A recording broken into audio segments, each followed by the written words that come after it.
नमस्कार, स्वागत है आपका हमारे चैनल जीएस स्टडी 94 में। और दोस्तों मैं यश। तो दोस्तों आपको पता है ये दैनिक जागरण के राष्ट्रीय संस्करण का मुख्य पृष्ठ का संपादकीय का पृष्ठ है। और जितने भी स्टूडेंट हैं या फिर जिन लोगों की रुचि है डिबेट में, आर्ग्यूमेंट में, तो दोस्तों उनके लिए ये बहुत ही खास होने वाला है। और आज का जो विषय है जिसे लिखा प्रदीप सिंह जी ने, विषय यह है दोस्तों, हर संकट के बाद निखरते मोदी।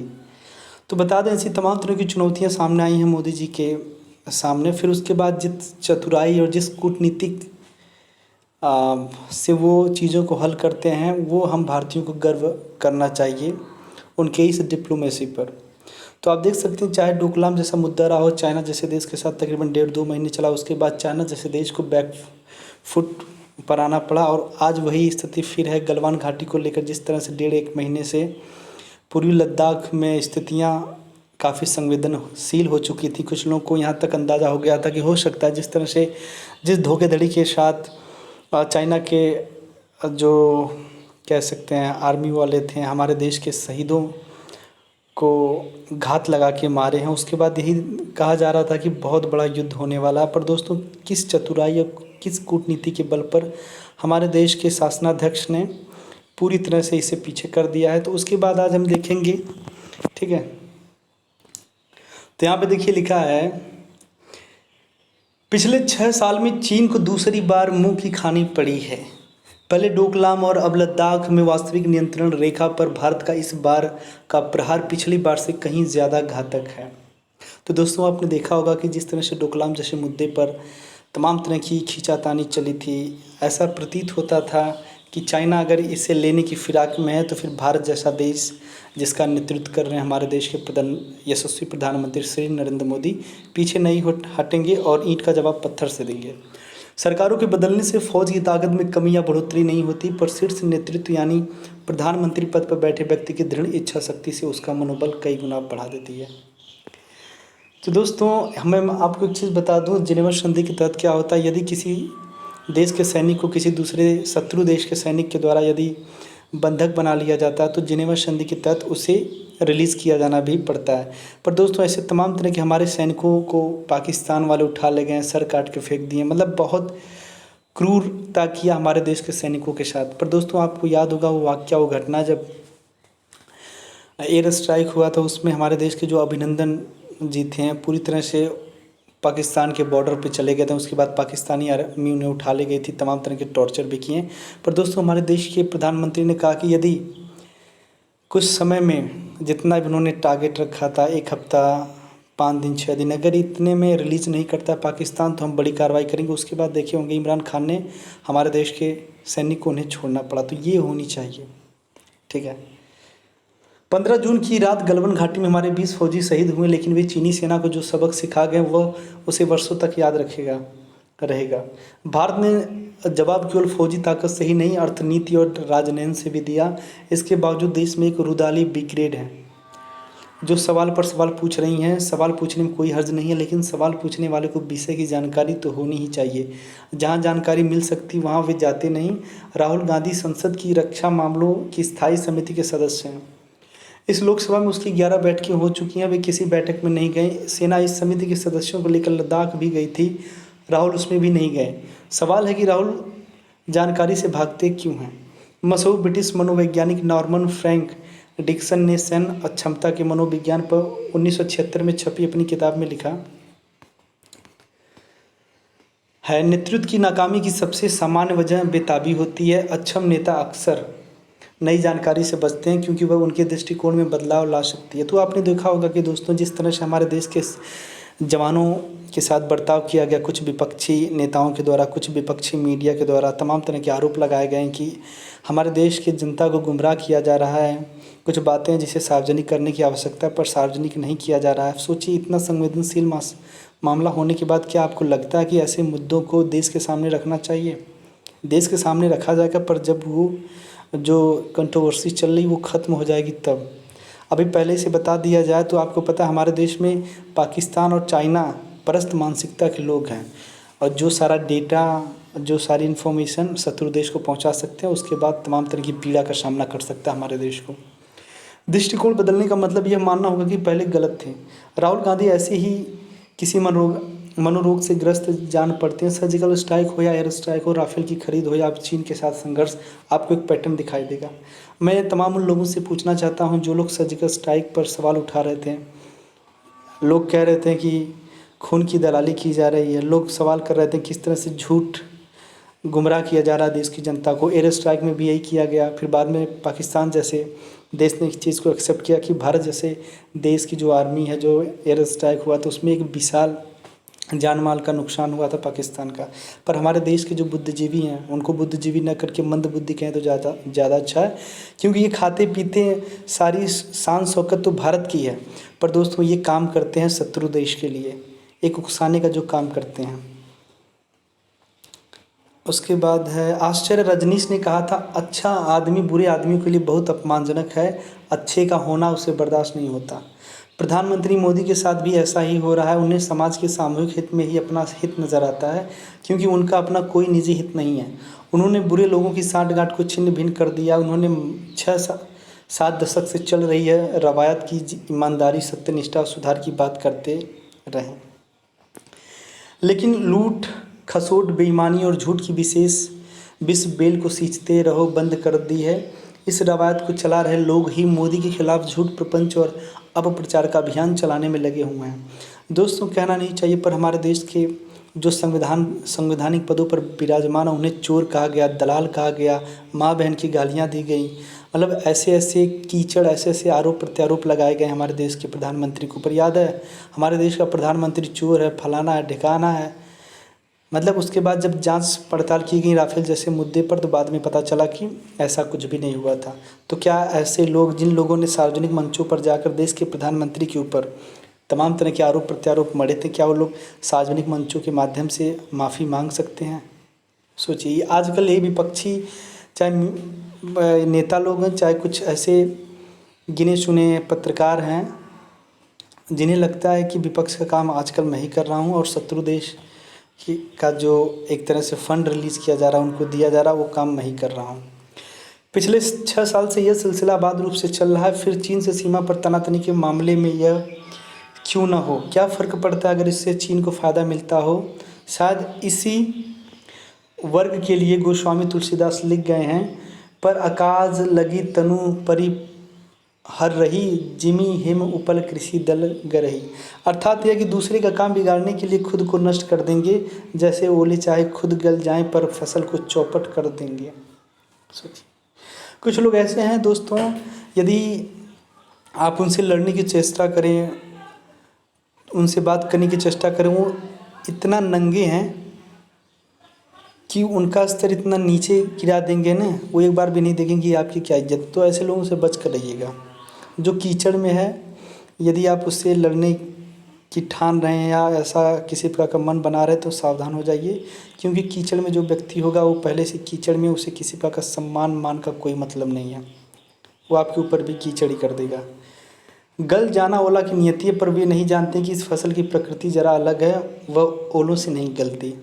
एक और एग्जाम्पल मैं यहाँ पे देख सकता हूँ। आपको पता होगा जो चंदन का वृक्ष होता है, हज़ारों सांप उस पर लिपटे रहते, पर दोस्तों चंदन की जो गुण है, चंदन की जो विशेषता, उसे वो कभी धूमिल नहीं कर सकते।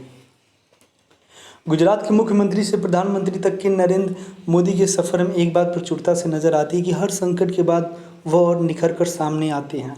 मोदी की इस कामयाबी की वजह क्या है? जाहिर है इसकी कोई एक वजह नहीं हो सकती, पर कुछ बातें प्रमुखता से उभर कर सामने आती है। सबसे पहली बात यह है कि हर चुनौती में उनके लिए जीत एकमात्र विकल्प होता है, हारने या नाकाम होने का उनके सामने विकल्प ही नहीं होता।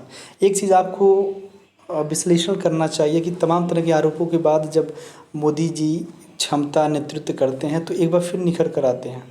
इसलिए दोस्तों दिन प्रतिदिन उनकी लोकप्रियता बढ़ती जा रही है, और चंद लोगों के क्रिटिसाइज़ करने से कुछ नहीं होता है, चीज़ों का प्रमाण भी देना पड़ता है, क्योंकि कुछ लोग ऐसे भी हैं जो गुमराह कर रहे हैं देश की जनता को, देश के सैनिकों के ऊपर झूठे आरोप लगा रहे हैं। तो दोस्तों जब आप देश की सेना के ऊपर आरोप लगा सकते हैं, देश की पुलिस के ऊपर आरोप लगा सकते हैं, तो आपकी मानसिकता कितनी बीमार हो सकती है वो आप बता सकते हैं। उसके बाद दोस्तों एक चीज़ अगर हम आपको बताएं, कुछ आपको बताने वाला था, क्या करें दिमाग में कई सारी बातें लेकर चलना होता तो मैं भूल गया। 19 साल से मीडिया के एक वर्ग तत्कालीन सरकारों, राजनीतिक दलों, नेताओं, कानून और अदालतों की अग्नि परीक्षा से गुजर कर यहाँ तक पहुँचे हैं और हर परीक्षा के बाद पहले से ज़्यादा ताकतवर होकर उभरते हैं। लेकिन उनके विरोधियों के मन में उनके प्रति घृणा कम नहीं हुई है। आप देख सकते हैं इस चीज़ की वास्तविकता जो है, समझ सकते हैं। जो कांग्रेस 70 साल तक शासन में थी, भारत जैसे देश के जड़ों में घुस गई थी, और आप देख सकते हैं दोस्तों, कुछ भी नहीं हुआ, कुछ बदलाव नहीं हुआ जो बदलाव हम चाहते थे। तमाम तरह के कांग्रेसी नेताओं का खुलासा हुआ, कुछ लोग के ऊपर कार्रवाई भी हो रही, कुछ लोग जेल की सलाखों के पीछे हैं, जिनके ऊपर पूरी तरह से ये मतलब कंफर्म हो गया है कि तमाम तरह के स्कैम में इनका प्रबल रूप से कह सकते हैं हाथ था। एक चीज़ और घटना सामने आ रही है, हो सकता है अगर आपके पास किसी प्रकार की टिप्पणी हो, किसी प्रकार की जानकारी हो या अपना राय देना चाहते हैं तो ज़रूर दीजिएगा।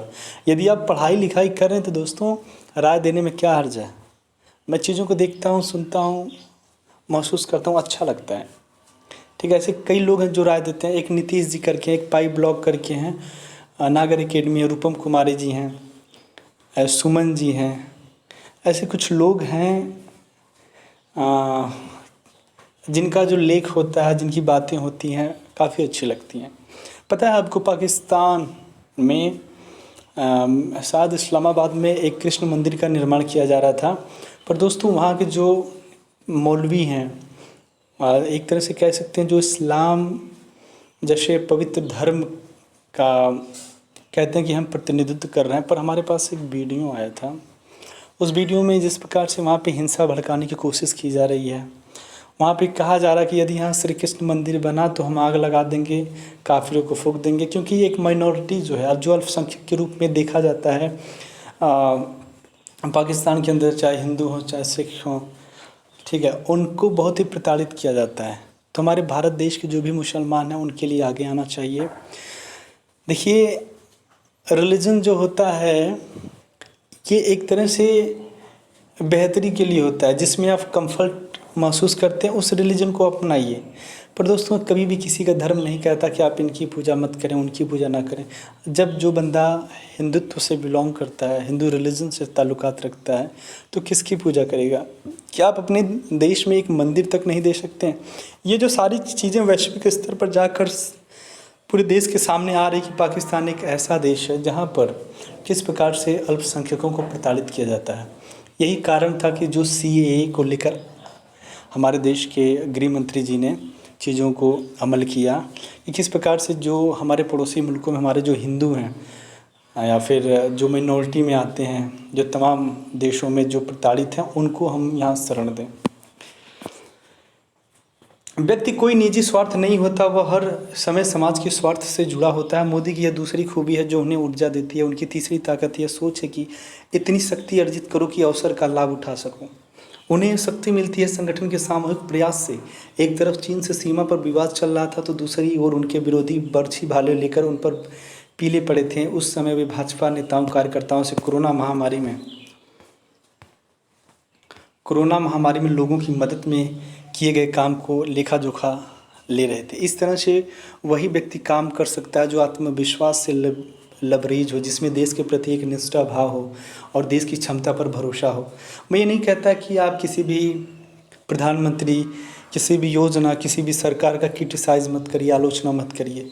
आप सब कुछ करिए, आप लोकतंत्र जैसे देश में आपका ये जन्मसिद्ध अधिकार है। पर जो सबसे बड़ी जो प्रमुखता की बात है मैं आपको बता दूँ, होना क्या चाहिए। ठीक है, आपको पता है कि हमारे जो संविधान में है वो राइट टू एक्सप्रेशन दिया गया है, ठीक है, जिसका मतलब होता है कुछ बोलने की आज़ादी, स्वतंत्रता की आज़ादी। उसके बाद अगर हम तुमको बता दें कि दोस्तों इतना सब कुछ होने के बाद भी बच्ची आ गई थी घर से, ठीक है चलो मैं आ रहा हूँ, ठीक है अभी आऊँगा। तो ये हमारे पास अधिकार है, पर उस अधिकार को आप सही जगह पे इस्तेमाल करिए। ऐसे तमाम तरह के मुद्दे हैं जिस पर आप सरकार को कटघरे में खड़ा कर सकते हैं। सरकार को कटघरे में खड़ा करना तो आप पूछिए ना, बेरोजगारी क्यों नहीं जा रही है, रोजगार क्यों नहीं लोगों को मिल रहा है, क्यों दिन प्रतिदिन कुपोषण से बच्चे मर रहे हैं, क्यों देश का जो सिस्टम है, स्पेशली मैं बात करूँ चाहे भ्रष्टाचार हो, चाहे स्वास्थ्य, तो तमाम ऐसी तरह की चीज़ें हैं जो पूरी तरह से धराशायी हो गई हैं। एजुकेशन सेक्टर में ले लें, जिस तरह से एक उसे व्यवसाय का रूप दे दिया गया, फिर व्यवसाय के बाद उसमें भ्रष्टाचार किया जा रहा है। एक गरीब और मध्यम वर्गीय परिवार अपने बच्चों को नहीं पढ़ा सकता। तो इन सारी चीज़ों को आप रख सकते हैं, पर आप कहें कि पर हमारे देश में जानते हैं क्या है, जो पॉलिटिशियंस है या फिर कुछ मीडिया कर्मी हैं, वो व्यक्तिगत स्तर पर हमला कर रहे हैं कि इनकी दो मेहरारूआं, ये इनका उद्देश्य ये है, ये सुबह इतने बजे उठते हैं। अरे भैया, कोई बात हुई? बात हमेशा उसे करिए जो सार्वजनिक, जिसका उद्देश्य सही हो, जिस बात को उठाने से कई लोगों का भला हो। पर आप व्यक्तिगत बातें करेंगे तो फिर क्या मतलब रह जाएगा।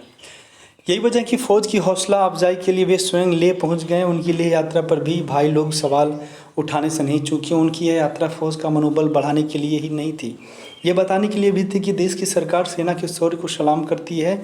इस यात्रा से उन्होंने चीन को संदेश दिया कि भारत पीछे हटने वाला नहीं है।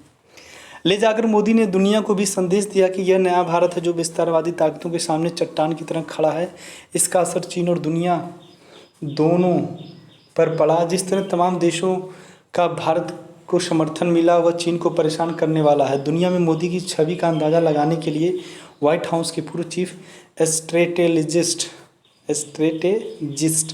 स्टीफन बैनन की बात सुननी चाहिए। बैनन ने कहा कि मोदी को कोई खरीद नहीं सकता। सोचिए, मतलब वैश्विक स्तर का जो इतना बड़ा नेता है, मोदी की तारीफ़ कर रहा है, और तारीफ़ में मतलब वो बातें कह रहा है जो किसी भी वैश्विक नेताओं के लिए जल्दी कोई नहीं कहता। और अमेरिका जैसे देश के पॉलिटिशियंस कह रहे हैं वो भारतीय अर्थव्यवस्था, भारत के लोगों और दुनिया के लिए भी सर्वश्रेष्ठ हैं। मोदी विरोधियों को यह बात समझ में नहीं आ रही कि सच्चाई से भागने या उसे छिपाने की कोशिश करने से सच्चाई बदल नहीं जाती। मोदी को दुनिया में जैसे सम्मान की नज़र से देखा जाता, वैसे भारत के किसी प्रधानमंत्री को कभी नहीं देखा गया। यही है गलवान का संदेश। यह बात देश के आम लोगों को समझ में आ रही है, पर कुछ लोगों के दिमाग बंद रहा है।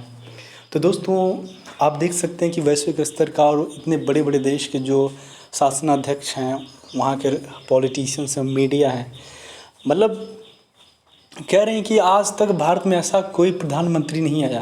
क्योंकि दोस्तों, उन्होंने साबित कर दिया चाइना जैसे देश के साथ, जिसकी विस्तारवादी नीति के तहत तमाम तरह के जो पड़ोसी मुल्क झेल रहे हैं, पीड़ित हैं, चाहे हांगकांग हो, ताइवान हो, मंगोलिया है, तिब्बत, ऐसे तमाम तरह के देश हैं। पर दोस्तों, हमारे देश की सरजमी का एक टुकड़ा लेने के लिए जिस तरह से उसे शर्मसार होना पड़ा, एक बार नहीं 2 बार होना पड़ा है।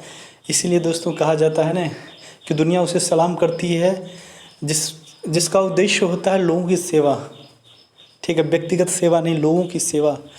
ठीक है, देश लोगों जो आपके शत्रु देश हैं उनसे नज़र से नज़र मिला के उनका सामना कर पाएँ। तो दोस्तों, ऐसी चीज़ों के लिए आपको एक बिलीव पैदा करना होगा लोगों के अंदर। ठीक है, तब आप इस तरह के नेता बनेंगे। तो आज के लिए इतना ही। नमस्कार, धन्यवाद।